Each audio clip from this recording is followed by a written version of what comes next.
Good morning, everybody. Good morning. It's JPR, and welcome to my review of Pokemon the movie I Choose You. And man, oh man, we have a lot to discuss. This movie is weird, and that's not necessarily a bad thing, but simply put, a lot of stuff happens in this movie that I never expected, and so to protect some of you folks who haven't seen the film yet, I'll try to contain all major spoilers in their own section towards the end of this video. So without any further ado, let's get started.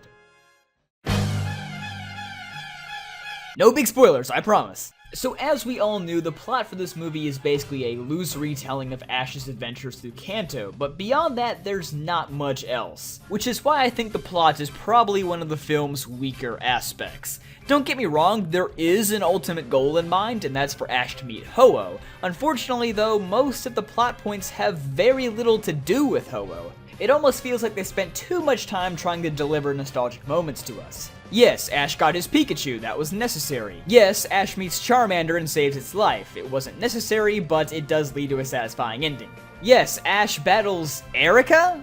Okay, honestly, why was this in the film? Why Erica of all gym leaders? Why not Lieutenant Surge? But honestly, either way, I feel like Jim should have just been left out of this movie entirely. Because then it confuses the audience as to what Ash's real goal is. Is it to get all 8 badges, or is it to find Ho-Oh? And finally, yes, we got the release of Butterfree again. And honestly, this one feels the most out of place. It feels like it's just in the movie to be like, hey, this is the moment that was really sad during your childhood. Now feel sad. Like, no, that's not how it works. Butterfree's barely even a character in this movie, and its release just kinda gets glazed over in less than 5 minutes. So the whole thing just feels really underwhelming. There's only one real reason why I think they included it, but I won't touch on that until we dive into the spoiler territory. Overall, it's just a waste of screen time. Speaking of which, they also waste time on a lot of weird scenes like Onyx chasing Ash and Verity. This time definitely could have been used a lot better somewhere else. The whole journey to Mount Tensei isn't really all that dramatic either. All the legendary beasts show up at some point just to say sup, and then they bail out. Seriously, Raikou left this movie faster than I can eat a Snickers bar. Overall, the plot is kind of meh. 6 out of 10.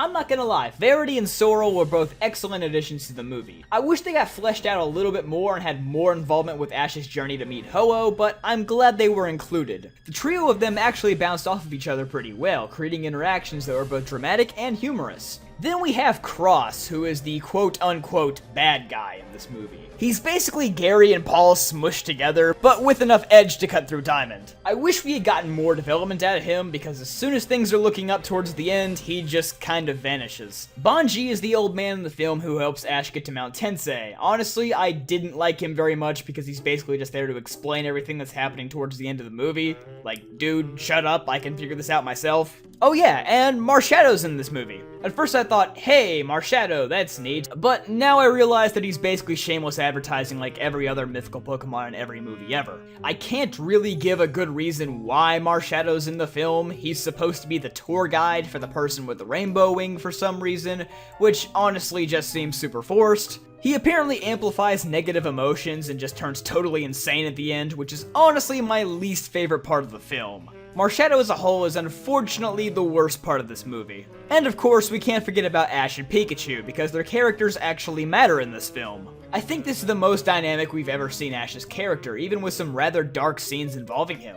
I also like how Pikachu genuinely feels important again, but it's an anniversary movie, so I kind of expect that. Characters get a 7 out of 10. I'm gonna keep this brief. Pokemon has never looked better than this. The battles are dynamic, the colors are vibrant and exciting, the art style perfectly captures the original series while making it look brand new at the exact same time. There's a lot of really cool animation techniques used throughout this movie, like a black and white ink style is used to portray the legend of Ho-Oh. There really isn't any cheesy CGI in the way, aside from the very first shot of the movie where there's a poorly rendered Pidgeot right in your freaking face. It's a solid 9.5 out of 10 though. A beautiful looking movie. Voice acting wise, this is one of TPCI's best efforts in a long time. I know people were bummed that original voice actors like Veronica Taylor and Eric Stewart couldn't come back, but I don't think that should detract from what the actual voice actors did. I think this is one of Sarah Nakasheni's best performances as Ash, if not her very best. I'll never really be a fan of her take on Delia, but it sounded better than usual. Mike Pollock as Bungie was excellent despite the fact that I didn't like the character himself. The voice actors of Verity and Sorrel also had solid performances. Honestly, the worst voice in the entire movie is none other than Professor Oak. He sounds like he just wants to die, and so do I. The script is also a lot better than most other movies. This is the first time I've genuinely laughed at dialogue since 4Kids was dubbing the anime. It's not just the same bland, recycled lines that they've been using for the last 10 years. Like the previous 3 movies, this film also received a brand new dub soundtrack. Now, we've been over this before. I don't like dub soundtracks. Ever. But a surprising amount of effort went into this one. You can tell that there's more real instruments being used than usual. The music is also used very sparingly. It's a very quiet film for the most part. Instead of being filled with wall-to-wall music like in the XY and Sun and Moon dubs that make you want to choke a kitten. I'm still incredibly disappointed that TPCI decided not to keep the classic Season 1 remixes from the Japanese version. The original music is incredibly iconic, and watching the movie without it makes it feel like we've been robbed somehow. Like, imagine if George Lucas re-released the original Star Wars trilogy, but he removed all of John Williams' music. It wouldn't even feel like the same film.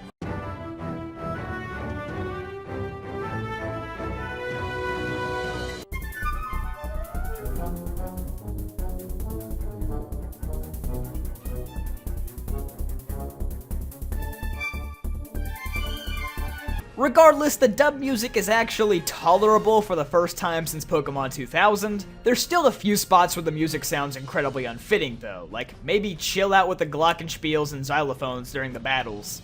Please. None of the music is really memorable either, but at least it's not annoying like usual. I'll give dubbing an 8 out of 10. I wish they had just used more than one piece of Japanese music throughout the entire film.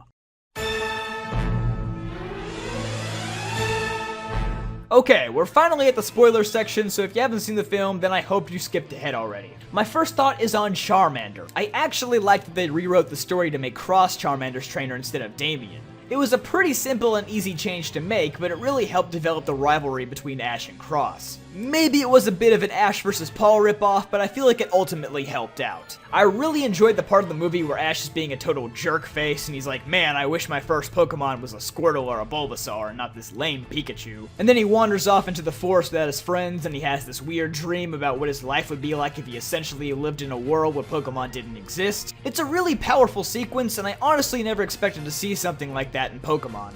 Then there's Sorrel's backstory, where he recounts how his family's Luxray died trying to save him from the cold. Another really dark turn that I didn't expect, and this scene in particular had almost everyone in the theater crying. I think this is the only reason why Butterfree's release was incorporated into the movie aside from nostalgia, since it directly came after the scene where Sorrel is describing how Pokemon won't always be with us. Then Ash goes and dies again. At this point, we know he's coming back to life, so it's not very sad. I was kind of hoping that Ho-Oh would be the one to bring him back to life because it would call back to Entei, Raikou, and Suicune, instead of Ash just being like, LOL, I only came back to life because I wanted to.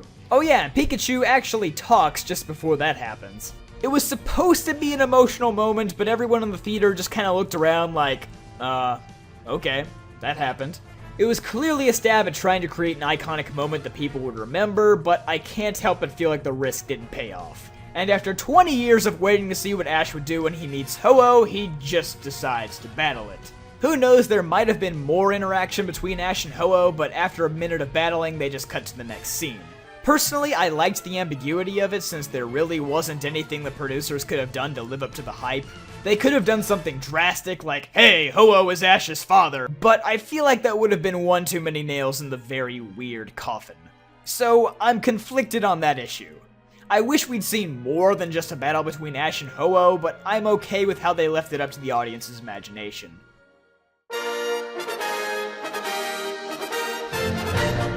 Overall, I think the Pokemon I Choose You is a pretty solid production. It has some really strange elements to it that I never expected to see in a Pokemon movie, but I'm glad that they took the risks instead of playing it safe. There's a very nice mixture of comedy and drama that we haven't seen in a long time. This felt more like an actual movie that anyone can enjoy and not just a 90-minute advertisement aimed at Pokemon fans. And I respect that, actually. And by watching it, you really begin to realize how bad some of the other movies are. It's not perfect by any means, it has plenty of flaws, but I think the experience as a whole is rather enjoyable. I had my expectations set pretty low, and this managed to blow them away. It's certainly not the best Pokemon film, but it's far from the worst. This movie gets 8 out of the 10 colors in the rainbow. If you enjoyed this review, then be sure to hit that like button down below. And if you'd like to see more stuff like this in the future, then be sure to subscribe. I'll see you guys next time.